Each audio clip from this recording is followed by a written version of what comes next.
तो अब जिन बच्चों के साथ कोई प्रॉब्लम है ग्रोथ का, लेट्स टॉक अबाउट जितने भी आपने फैक्टर्स गिनवाए, तकरीबन 15-20 फैक्टर्स हैं जिनकी वजह से आपकी ग्रोथ अफेक्ट हो सकती है।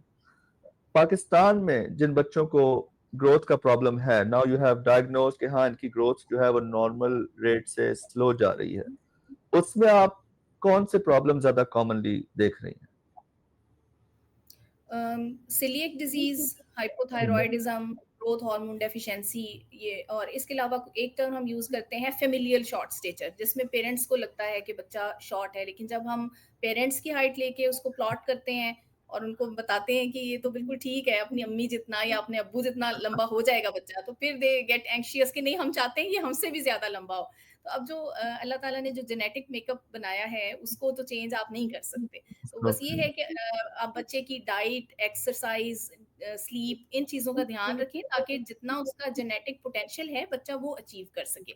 और यहाँ एक और इंटरेस्टिंग बात है जो नोटेबल है, वो ये कि ऑन एवरेज मेल्स की जो हाइट है वो फीमेल से 13 सेंटीमीटर टॉलर होती है।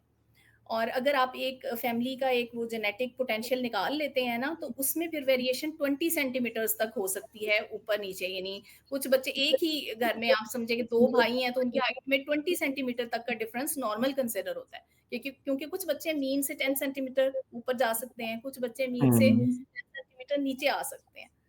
तो ये हमने खुद अपने इर्द-गिर्द भी ऑब्जर्व किया है कि सिबलिंग्स में इतना हाइट डिफरेंस, तो दिस इज़ नॉर्मल।